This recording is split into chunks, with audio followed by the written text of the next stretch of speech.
Hi.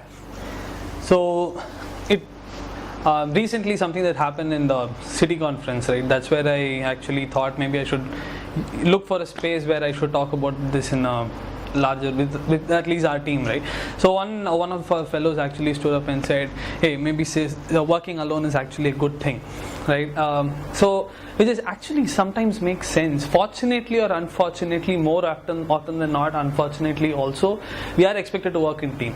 In certain teams we spend a lot of time, so that becomes a very closely knit team.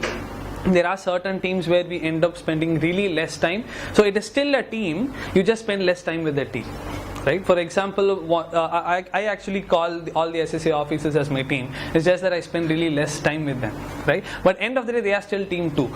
So one of the flip sides of working in team is failure of communication, right? Which is why it gets very tedious. And when I think of why does communication fail, one is effectively putting things forward.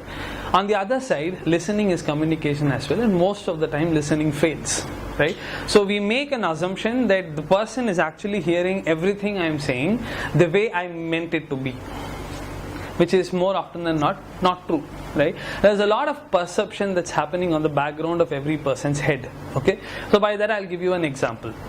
Recently I went and said, so we have an alumni who actually works in an organization that does infrastructure work, right? So if you need, I can always connect. But the perception the person created for himself was TFI does infrastructure work going forward, right? So that's not what I said. I was really clear in saying we have an alumni who works for another organization who is currently not part of Teach for India. He is doing something else as part of another organization that does infrastructure work. If needed, I can connect, right? But just think of what he actually heard. He heard TFI will going forward will also support in infrastructure development in schools, right? Now this is a problem that happens to all of us. Fellows and HMs, fellows and co-teachers, HMs and PMs, PMs and fellows and other support staff, etc., etc. It just keeps happening. Now this is the problem. Now what is something that I do? First of all, continuously and always appreciating the fact that there is a possibility that there is a misconception of what you said. There is 50% probability of they didn't hear what you meant. So how do you actually solve this problem is letting them know what you don't do, right? So this is something that I always do. Instead of saying our alumni does infrastructure work, what I actually told that person was Teach for India does not do infrastructure work, but I have an alumni who actually does it. If need be, let me know, I'll do it, right? So first and foremost, letting the person know what we don't do, what we cannot do, what we will not be able to do. It's not always that we don't want to do, right? Sometimes you're just not able to do, right? So letting them know what is not possible is a very key thing.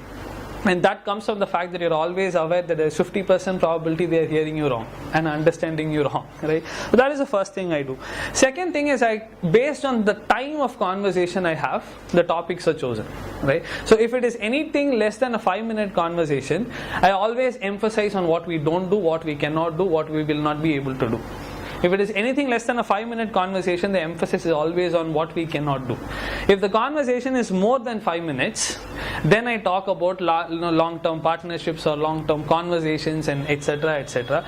Now there is a flip side to the second thing, where you always come across as negating somebody's opinion or negating, okay, even Ketale, he'll anyway say no, what's the point of asking him? Now it's a very fair possibility, right? But what also happens in the long term, in the short term it might have that flip side, but in the long term you come across as a person, or at least I have come across as a person, he exactly knows where he can do and we will call him only for that, and we know he will do that job best and leave. So I don't get pulled into conversations where they know I can't give any inputs.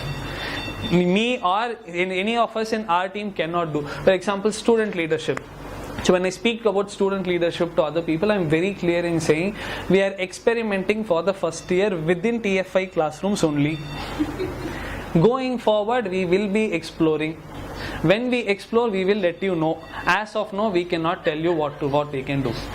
Right? Now that gives a very, very clear picture, and they know that they cannot expect anything from me for student leadership at least for 1 year. But they also know that there is a possibility in 1 year. right? So the 5-minute conversations are always to emphasize the quick things of what nots and what is currently. And the longer conversations is when we sit and plan, and if they find it necessary, whoever the person is will anyway give you half an hour time. Right? So we don't have to crunch that whole 1 hour meeting into 5 minutes and say, this also we can do, that also we can do, this also we'll do. Oh no, you know what, our alumni also does that. There is a lot of things that happens, and there's just confusion, ideas, but nothing tangible has come out. Right? So anything more than 5 minutes, I try to pitch some ideas, and if they're genuinely interested, there is always a half an hour conversation that they will come and ask you. You don't have to generally go and ask.